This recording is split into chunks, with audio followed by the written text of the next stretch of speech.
ಎಲ್ಲರಿಗೂ ನಮಸ್ಕಾರ. ಜಯಮ್ಮ ಕುಕ್ಕಿಂಗ್ ಚಾನಲ್ಗೆ ಸ್ವಾಗತ ಸುಸ್ವಾಗತ. ಎಲ್ಲರೂ ಚೆನ್ನಾಗಿದ್ದೀರಾ ಅಂತ ಭಾವಿಸ್ತಾ ಇವತ್ತಿನ ಸ್ಪೆಷಲ್ ಅಕ್ಕಿ ಶಾವಿಗೆ. ತುಂಬ ಸಿಂಪಲಾಗಿ ಶಾವಿಗೆ ಮಾಡೋದನ್ನು ತೋರಿಸ್ತೀನಿ. ಬೇಕಾಗಿರುವ ಸಾಮಗ್ರಿಗಳು: ಅಕ್ಕಿ, ಏಲಕ್ಕಿ, ಉಪ್ಪು.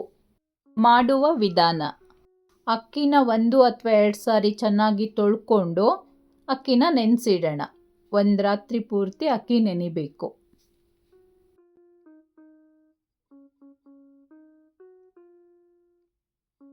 ಶಾವಿಗೆ ಮಾಡೋದಕ್ಕೆ ಹಿಂದಿನ ದಿನ ನೈಟೇ ಅಕ್ಕಿನ ನೀರಿನಲ್ಲಿ ನೆನೆಸಿಟ್ಕೊಬೇಕು.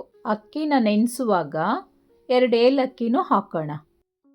ಅಕ್ಕಿ ಜೊತೆ ಏಲಕ್ಕಿ ಸಹ ಗ್ರೈಂಡ್ ಆಗಲಿ. ರಾತ್ರಿ ಪೂರ್ತಿ ಅಕ್ಕಿ ನೆಂದಿದೆ. ಈಗ ಮಿಕ್ಸಿ ಮಾಡ್ಕೊಳ್ಳೋಣ.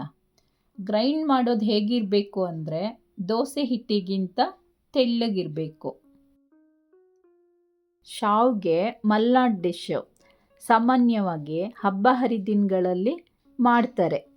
ನಾನಿಲ್ಲಿ ತುಂಬ ಸಿಂಪಲಾಗಿ ಎಲ್ಲರೂ ಮಾಡೋಕ್ಕಾಗೋ ಥರ ತೋರಿಸ್ತೀನಿ.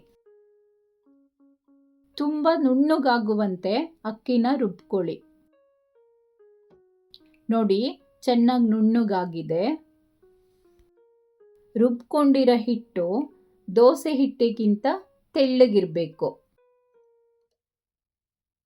1 ಲೋಟ ಅಕ್ಕಿಗೆ ಅಂದಾಜು 2 ರಿಂದ 2.5 ಲೋಟ ನೀರು ಹಾಕಬೇಕು.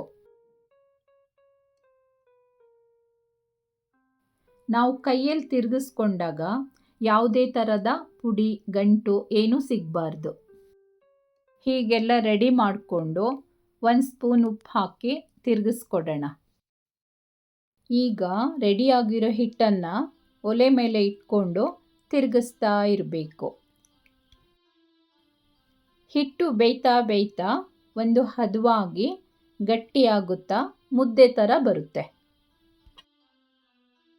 ಶಾವಿಗೆ ಒಂದು ಸ್ಪೆಷಲ್ ಫುಡ್ಡು. ಸಾಮಾನ್ಯವಾಗಿ ಎಲ್ಲರೂ ಇಷ್ಟಪಟ್ಟು ತಿನ್ನುವಂಥ ಅಡುಗೆ. ಶಾವಿಗೆನ ನಾರ್ಮಲಾಗಿ ಮಲೆನಾಡು ಕಡೆ ಹೆಚ್ಚಾಗಿ ಮಾಡ್ತಾರೆ. ಚಿಕನ್, ಮಟನ್ ಜೊತೆ ತುಂಬ ರುಚಿಯಾಗಿರುತ್ತೆ. ನಮ್ಮ ಬೆಂಗಳೂರು ಕಡೆ ಕಾಯಿ ಹಾಲಿನ ಜೊತೆ ತಿಂತಾರೆ, ಅದು ಚೆನ್ನಾಗಿರುತ್ತೆ.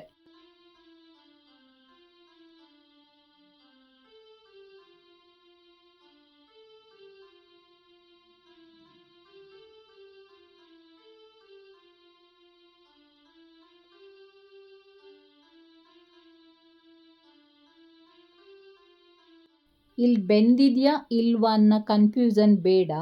ಮುದ್ದೆ ಥರ ಆದರೆ ಸಾಕು. ಯಾಕಂದರೆ ಮುಂದೆ ಸ್ಟೀಮ್ನಲ್ಲಿ ಕೂಡ ಬೇಯಿಸ್ತೀವಿ. 1/4 ಗ್ಲಾಸ್ ನೀರು ಹಾಕಿ ಮುಚ್ಚಿಟ್ರೆ ಸಿಮ್ಮಲ್ಲಿ ಹಿಟ್ಟು ಅರಳುತ್ತೆ.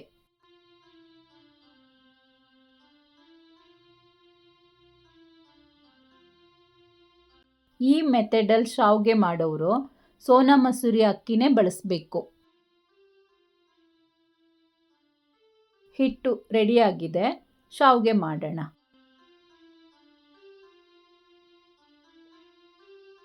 ಮೊದಲಿಗೆ ಇಡ್ಲಿ ಪ್ಲೇಟ್ನಲ್ಲಿ ಎಣ್ಣೆ ಸವರಿ ಇಟ್ಕೊಳ್ಳೋಣ.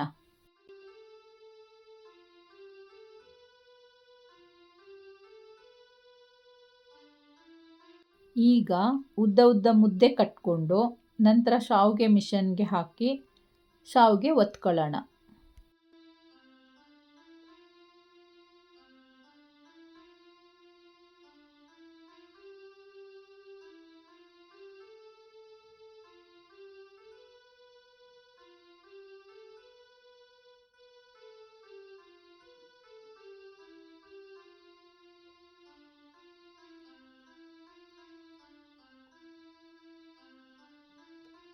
ಎಲ್ಲರೂ ಮನೇಲಿರುವಾಗ ಖುಷಿಯಾಗಿ ಇಂಥ ಅಡುಗೆ ಮಾಡೋದು ಒಂದು ಸಂಭ್ರಮ.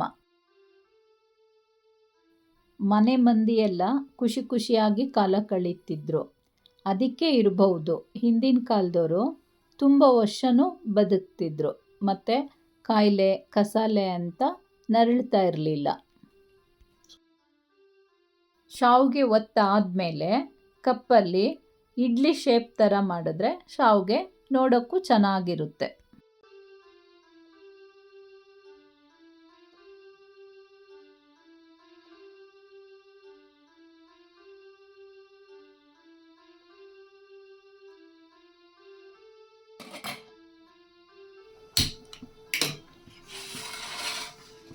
ಹೀಗೆ ಇಡ್ಲಿ ಪಾತ್ರೆನಲ್ಲಿ ಸೆಟ್ ಮಾಡಿ 15ರಿಂದ 20 ನಿಮಿಷ ಬೇಯಿಸಿದರೆ ಸಾಕು. ಈಗ ಶಾವಿಗೆ ರೆಡಿ.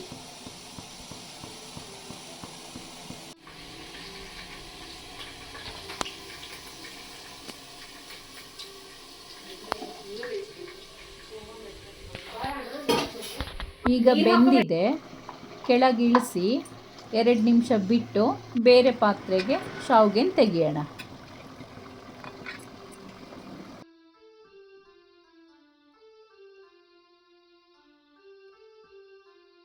ನೋಡಿ ಎಷ್ಟು ಚೆನ್ನಾಗಿದೆ.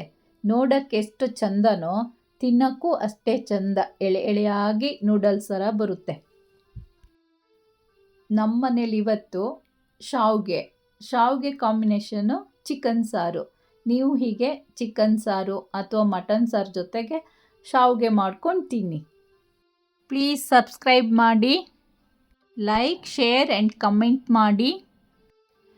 Thank you for watching.